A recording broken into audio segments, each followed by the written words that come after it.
Hello, चलिए बात करते हैं कीटोजेनिक डाइट के ऊपर, जो कि कीटो डाइट से काफ़ी पॉपुलर है। इसमें हमें कार्ब्स अपने काफ़ी लो करने पड़ते हैं और फैट हाई करना होता है। तो इस ड्रास्टिक रिप्लेसमेंट ऑफ कार्ब को फैट के साथ कीटो डाइट बोला जाता है। तो इसमें रिडक्शन ऑफ कार्ब हो रही है एकदम से, जो कि हमें ऐसे मेटाबॉलिक स्टेट में डालता है जिसे हम कीटोसिस बोलते हैं। कीटोसिस यानी अब हमारा body fat as fuel use करेगा इंस्टेड ऑफ कार्बोहाइड्रेट्स। तो ऐसे एक पन दो काज हो रहे हैं कि एक तो starch plus sugar level low हो रहा है क्योंकि हम कार्ब्स इनटेक ही नहीं कर रहे, काफ़ी निम्न मात्रा में ले रहे हैं। Plus fat is getting burned क्योंकि एनर्जी कार्ब से नहीं यूज़ हो रही, अब फैट से यूज़ हो रही है। तो इस तरीके से हमारा वेट लॉस होगा, जो कि एक बेनिफिशियल पॉइंट हुआ। कीटो डाइट के अब 4 वर्जन्स होते हैं। सबसे पहला, जो कि काफ़ी पॉपुलर है और वेल रिसर्च्ड है, उसे कहते हैं स्टैंडर्ड कीटोजेनिक डाइट, जिसमें 70% फैट होता है, 20% हमारा प्रोटीन आएगा, 10% कार्ब्स होता है। इससे ब्लड शुगर लेवल हमारा कम होगा, साथ साथ वेट भी। दूसरा होता है साइक्लिकल कीटो डाइट। इसमें होता है कि 5 दिन तो हम कीटो डाइट फॉलो करते हैं, लेकिन 2 दिन हम अपना नॉर्मल मील लेते हैं जिसमें हमारा कार्ब का इंटेक भी रहेगा। तीसरा, टारगेटेड कीटोजेनिक डाइट। इसमें हमारा कार्बोहाइड्रेट्स यूज़ होगा जब हम हैवी वर्कआउट करेंगे। फिर होता है हाई प्रोटीन कीटोजेनिक डाइट। इसमें होगा 60% फैट, 35% प्रोटीन और 5% कार्ब्स। तो इसमें एसकेडी यानी स्टैंडर्ड कीटोजेनिक डाइट से भी लो कर दिया है हमने कार्ब्स को। एसकेडी में हम 10% पे थे, इस पे हम बस 5% ले रहे हैं क्योंकि हमें अपना प्रोटीन ज़्यादा करना था। तो ये थे 4 वर्जन। अब कीटो डाइट हेल्पफुल किस किस चीज़ में है? सबसे पहला ये वेट कंट्रोल करता है हमारा। दूसरा, रिस्क ऑफ हार्ट डिसीज़ घटाता है क्योंकि शुगर इज़ गेटिंग रिड्यूस और फैट इज़ गेटिंग बर्न्ड।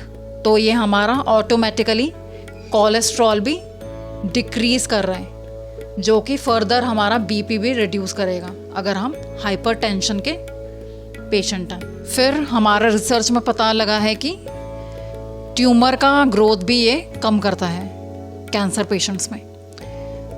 और न्यूरोलॉजिकल जो पेशेंट्स हैं जिनको एपिलेप्सी हैं, उनके सीजर एपिसोड्स भी काफ़ी कम आते हैं। जिनको पीसीओएस है, उनका इंसुलिन लेवल रिड्यूस होता है जब ये वो कीटो डाइट पे जाते हैं, जिसकी वजह से वेट कंट्रोल में भी उनको काफ़ी आसानी आती है। फिर अल्जाइमर का जो डिसीज़ है, उसका प्रोग्रेशन काफ़ी स्लो हो जाता है जब हम कीटोजेनिक डाइट फॉलो अप करते हैं। अब हमें कीटो डाइट में अवॉइड क्या क्या करना है? देखिए, एलिमिनेट जिसको बिल्कुल ही अवॉइड करना है, उसमें आता है शुगरी फूड।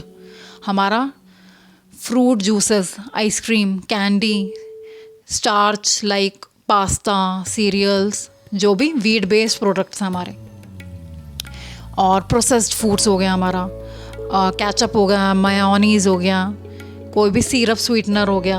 अल्कोहल तो बिल्कुल नहीं लेना।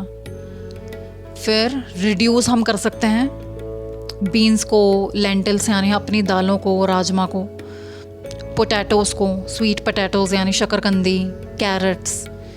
हमें फ्रूट्स भी अवॉइड करना है। हम बेरीज़ ले सकते हैं कभी कभार स्मॉल पोर्शंस में, स्पेशली स्ट्रॉबेरी वगैरह। तो इनको देखो अवॉइड करना मुश्किल है, लेकिन हम इसको बहुत छोटा अमाउंट में लेना है। हमें सिर्फ 10% रखना है अपना कार्ब्स। देखिए, डाइट ये वाली आसान बिल्कुल नहीं है। It's not easy to start, it's quite challenging, पर इसके फ़ायदे काफ़ी हैं। लेकिन फ़ायदे हैं तो नुकसान भी हैं। नुकसान की बात करते हैं कि क्या क्या साइड इफ़ेक्ट रहते हैं। सबसे पहला, लो प्रोटीन इन ब्लड। हम प्रोटीन भी कम कर रहे हैं क्योंकि फैट्स हमें सबसे ज़्यादा लेना है, तो हमारा ब्लड में प्रोटीन का लेवल कम हो जाएगा। दूसरा, अगर आपको ऑलरेडी फैटी लिवर है तो आप ये अवॉइड कीजिए, क्योंकि फैटी लिवर है तो आपका जो स्टेट है वर्सन अप हो सकता है। तीसरा, किडनी स्टोन। देखिए, इसमें अगर आप एनिमल फूड ज़्यादा लोगे, अगर आप नॉन वेजिटेरियन हैं, तो ये कॉज करेगा एसिडिक यूरिन, जिसकी वजह से आपको स्टोन की समस्या हो सकती है।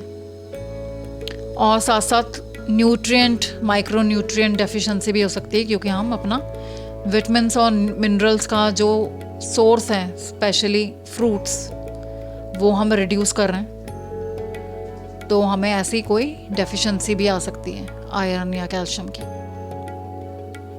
तो this was all about ketogenic diet. It's a hard process which has drastic effects on our weight and insulin level। अगर आप फॉलो कर सकते हैं तो अच्छी बात है, नहीं कर सकते तो ट्राई करने में क्या गुरेज है। कुछ दिन ट्राई कीजिए, अगर आप स्टिक ऑन कर सकते हो तो फॉलो कीजिए। 3 महीने में काफ़ी अच्छे रिजल्ट्स आ जाते हैं कई लोगों को। फिर 2 महीने आप अपने रेगुलर डाइट पे स्टिक ऑन कीजिए। तो बाकी आप मेरा चैनल सब्सक्राइब कीजिए ऐसी और वीडियोस के लिए। तब तक के लिए बाय बाय।